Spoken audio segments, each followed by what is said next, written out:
Hey guys, now did you know that castor oil may be effective at inhibiting PGD2, which is a compound found in abundance in those that suffer with pattern baldness and alopecia? Well, castor oil may be effective at inhibiting it, so we are going to look at the science behind castor oil when it comes to hair loss.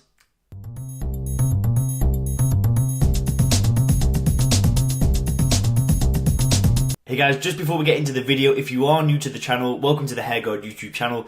We create tons of science-backed YouTube videos just like this one, so if you're new here, make sure to hit subscribe.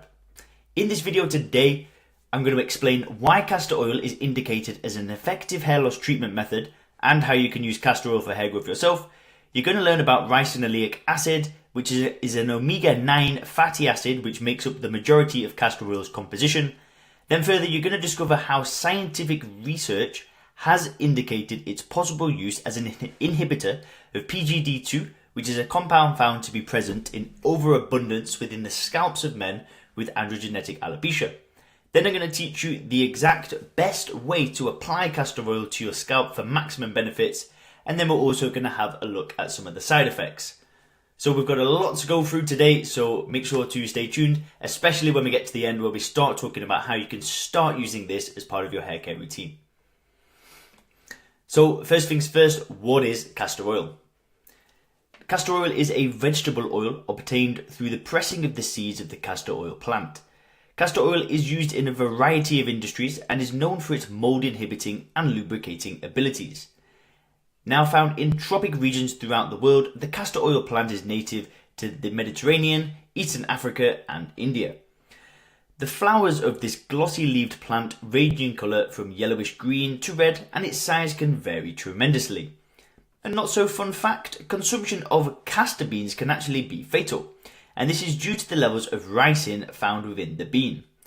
Castor oil, however, does not contain ricin, as the process of oil extraction heats up the protein to such an extent as to denature and inactivate it. What really makes this plant so special, however, is the abundance of ricinoleic acid, which is present within its oil. Ricinoleic acid makes up 89.5% of castor oil's fatty acid composition and has various properties which lend themselves to effective treatment of hair loss. And just before we go any further, when you're seeing that bracket and then a number, it means that we're citing some kind of academic resource or literature. So if you're interested in furthering your knowledge, you can check out all the scientific resources that we've used in the description. Now, can castor oil be used to treat hair loss? When it comes to answering this question, what we like to do is look at the cold, hard facts. Now, we're going to delve into scientific research in the next section, but first, let's consider these facts about castor oil. Castor oil contains high amounts of ricinoleic acid, which is an omega-9 fatty acid, which is shown to have anti-inflammatory, antimicrobial, and antioxidant properties.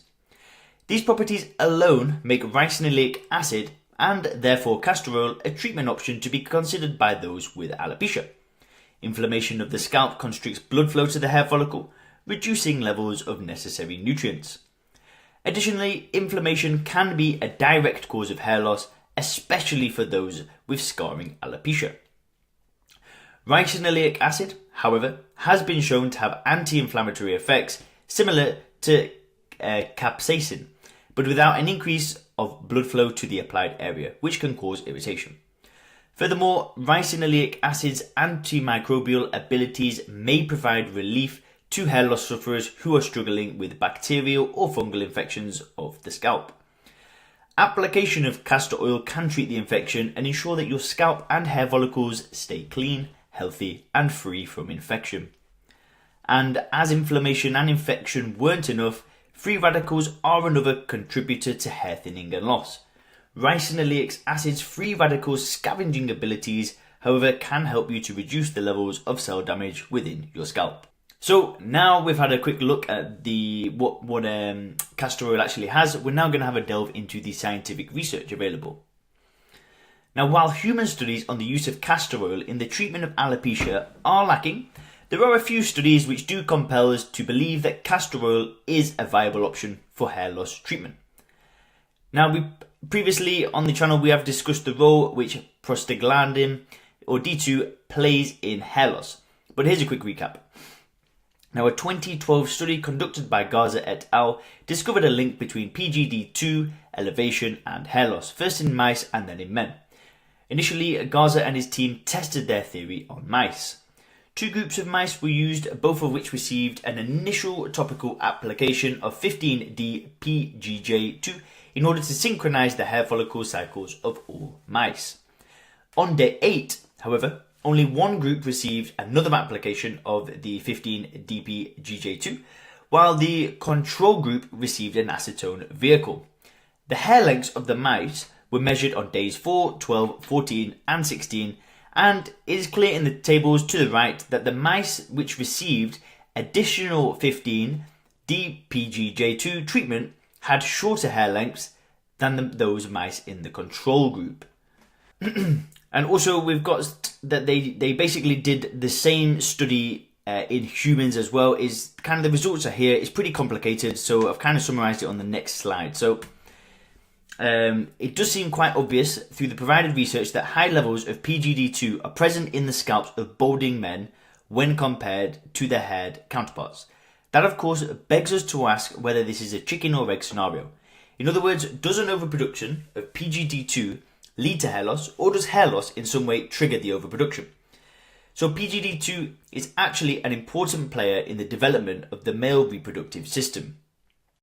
PGD2 production is fueled by testosterone through a process known as the arachidonic acid cascade. Unfortunately, this process can sometimes lead to the overproduction of PGD2, known to slow hair growth while simultaneously underproducing PGE2, a prostaglandin which is actually linked to hair growth induction. The imbalance leads to the triggering of GPR44, the receptor mentioned above, which is believed to be responsible for PGD2's ill effects. Now, the entire process ultimately results in one thing, which is slowed hair growth. If the overproduction of PGD2 plays a role in hair loss, then what can be done to prevent its unwanted effects?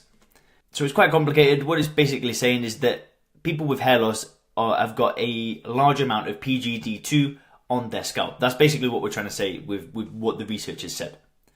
So while clinical trials are underway to test the effectiveness of various pharmaceutical drugs on their abilities to reduce the effect of PGD2 by blocking the GPR44 receptor, a recent study by researchers in China shows that castor oil may provide a natural and readily available alternative. Fong et al. Selected 12 herbs commonly used in traditional Chinese medicine and tested various aspects of each. The aim of the study was to determine whether any of the 12 herbs or their constituents were inhibitors of prostaglandin D2 synthase, and therefore could be developed for the use of treatment in androgenetic alopecia. One of the herbs which was tested, you guessed it, castor, or Ricinus communis, as it was identified in the study.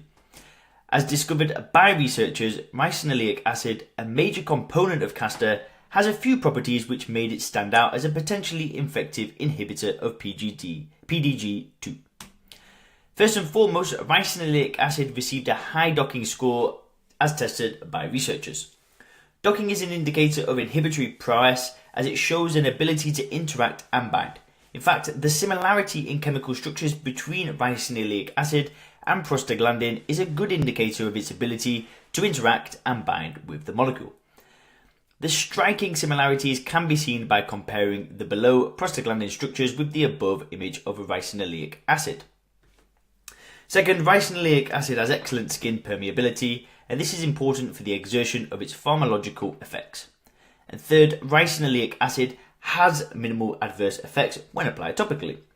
With this information in hand, researchers concluded that the ricinoleic acid, along with 4 other TCM constituents, show potentially strong inhibitory properties as it relates to PGD2, though further research is required.